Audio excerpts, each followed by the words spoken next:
Good morning and welcome back. You're watching World News and I'm your host, Klaudia Czerwińska.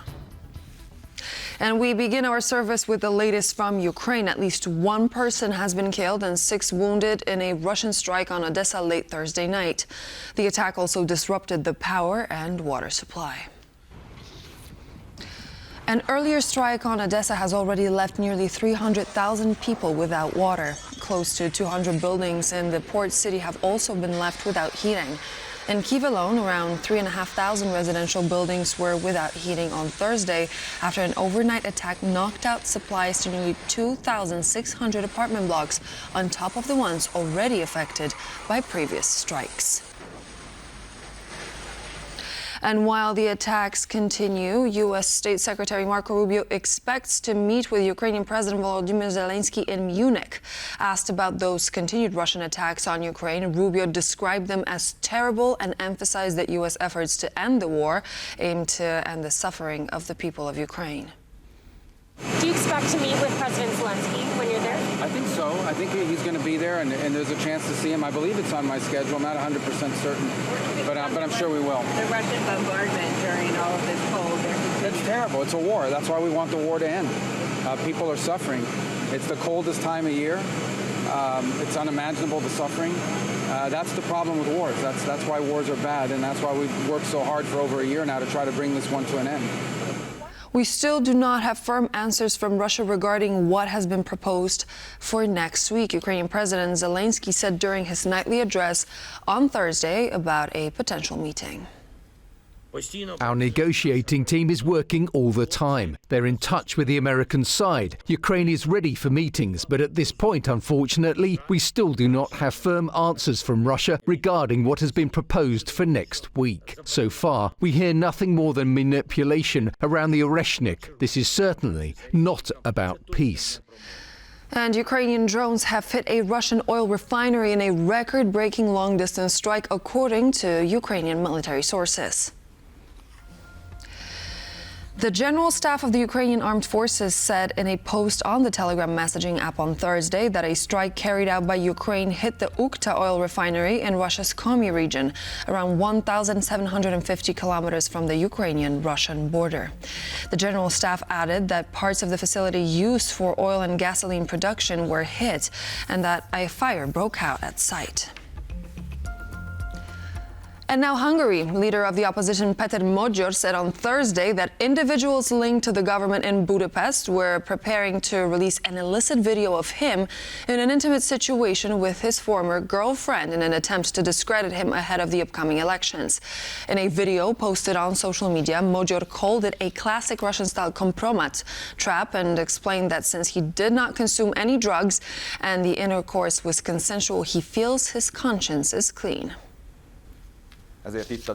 It's time to set the record straight. I will not give Viktor Orban and his followers the opportunity to distract from reality with a hoax for weeks on end. On August 2nd, 2024, TISA organised a summer party for its supporters. I also attended this event. At the end of the event, Evelyn Vogel appeared and invited me to a house party at the home of someone who was also present at the venue.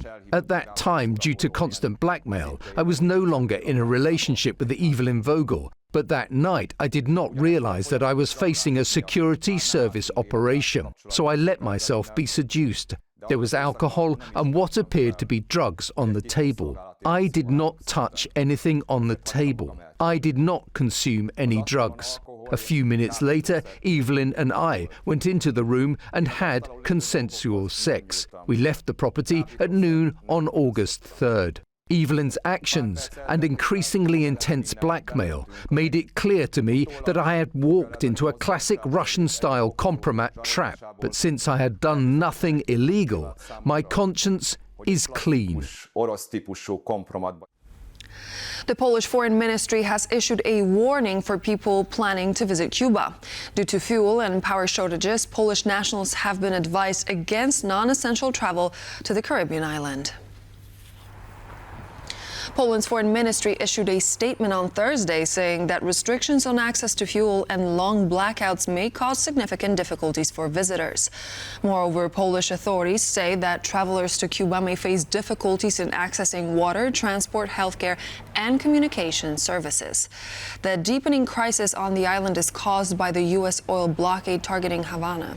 The shortages of fuel, including jet fuel, have prompted several international airlines to halt flights to Cuba or reroute their planes. A scandal is unfolding at the 2026 Winter Olympics. Ukrainian skeleton racer Władysław Heraskiewicz was disqualified before his first run at the Games in Italy after wearing a helmet honoring Ukrainian athletes killed in Russia's war. The International Olympic Committee said the move violates rules against political statements. Anastasia Yanchenko has the story. The Ukrainian man is the coach and father of Ukrainian skeleton racer Władysław Heraskiewicz, who has been disqualified from the Olympic Winter Games. The decision was prompted by Heraskiewicz's custom helmet, which honors Ukrainian athletes killed during Russia's full-scale war, some of whom had competed in previous Olympic Games. He called it the price of Ukraine's dignity. Although this scandal has made it possible to loudly speak about Ukrainian athletes who have been killed, at the same time, the very fact of the scandal distracts a tremendous amount of attention away from the competitions themselves. Meanwhile, the committee's spokesperson Mark Adams said the decision was made in accordance with IOC rules, which forbid political expressions on the field. There are 130 conflicts in the world. We cannot have statements on those during competition. Ukrainian President Volodymyr Zelenskyy condemned the decision and presented Władysław Heraskiewicz with a state award. 660 Ukrainian athletes and coaches have been killed by Russia since the full-scale invasion began. Hundreds of our athletes will never again be able to take part in the Olympic Games or any other international competitions. And yet 13 Russians are currently in Italy competing at the Olympics. We are proud of Władysław and of what he did. Having courage is worth more than any medal. Although the Russian and Belarusian national teams have been banned from the Games since 2022, some athletes are still allowed to compete under a neutral banner. Ukrainian Olympic champion Jan Beleniuk expressed his dissatisfaction with the current stance of the IOC. Russia continues to kill Ukrainians. The International Committee once spoke about solidarity, support and shared values with Ukraine. Now we see whether that solidarity holds in a real crisis. The IOC also barred two other Ukrainian athletes from wearing custom helmets. Katerina Kotsar, who adorned her kit with the words, "Be brave like Ukrainians," and Oleg Handey, who added a line of Ukrainian poetry. Our athletes do the impossible to represent our country. They train under constant sirens and shelling without heat and are treated unfairly and disqualified without reason. The Ukrainian Olympic Committee said they would protest the decision, although Władysław Heraskiewicz is already a hero for Ukrainian people. Anastasia Yanchenko, TVP World. Last Olympics and U.S. President Donald Trump has reversed a key scientific position from the Obama era that formed the basis for all federal policy aimed at reducing greenhouse gas emissions.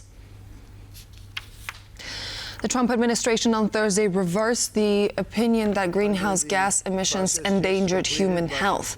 It also eliminated federal exhaust emission standards for cars and trucks.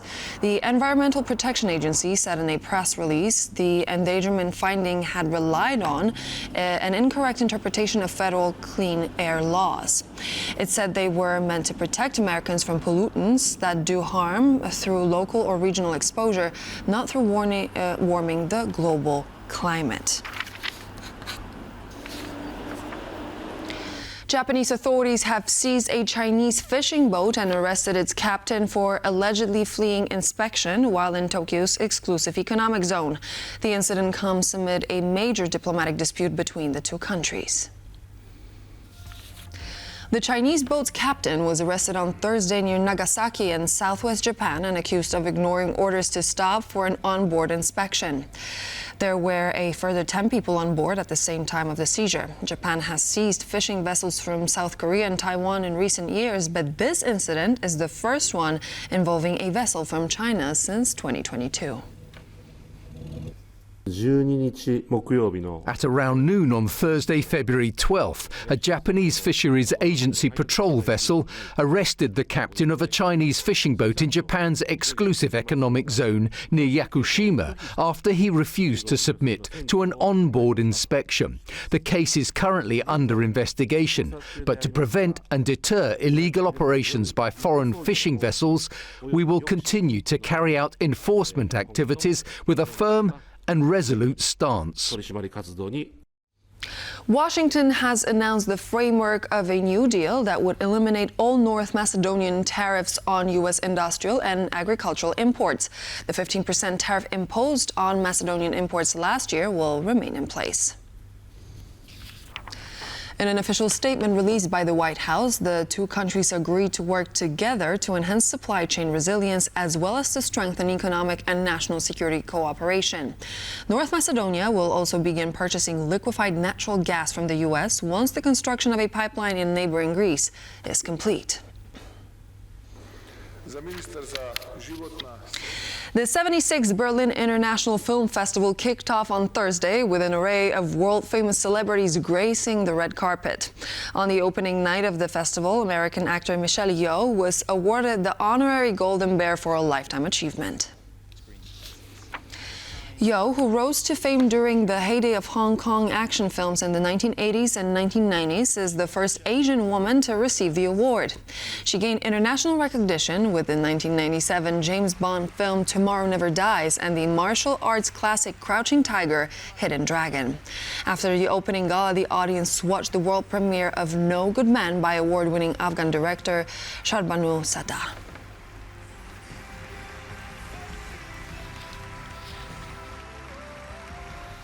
As Europe shivered through extreme cold, the southern hemisphere was gripped by record-breaking heat and deadly wildfires that swept parts of South America. Experts warn these extremes could grow even more severe in the months ahead. As the European continent faced extreme cold, the southern hemisphere from Argentina to Australia experienced record heat. In January, a record-setting heat dome engulfed Australia, pushing temperatures close to 50 degrees Celsius, while heat waves and catastrophic wildfires swept across South America, scorching remote parts of Argentina and tearing through coastal towns in Chile, killing 21 people. And what this means is the effect of human-caused climate change is overwhelming natural variability. So we're really seeing this emergence of unprecedented extreme heat in the region. And scientists expect more sweltering temperatures. As we transition into a neutral or even El Niño phase, we'll expect the instance of extreme heat events around the world to be further amplified in addition to the already very extreme effects of human-caused climate change. Although 90% of wildfires are mostly caused by human activity, they are also a natural part of forest ecology. But persistent heat, drought, and extreme temperatures have turned these events into increasingly uncontrollable and catastrophic disasters. The Premier of South Africa's Western Cape, Alan Winde, says this year's fire season has been the most severe in a decade, with a massive wildlife death toll and even affecting major tourist hotspots. The hot, dry and windy conditions that drive the most extreme wildfires is becoming much more intense, and it's becoming much more likely. And that is happening all around the world. To prevent further tragedies, experts say the world must improve adaptation plans, including preventing vegetation from encroaching on urban areas, using non-flammable materials for building facades, and developing effective evacuation plans. And so this would be all for now. Thank you for joining. I'm Claudia Czerwińska, and I hope to see you back here on top of every hour for a portion of some of the latest news.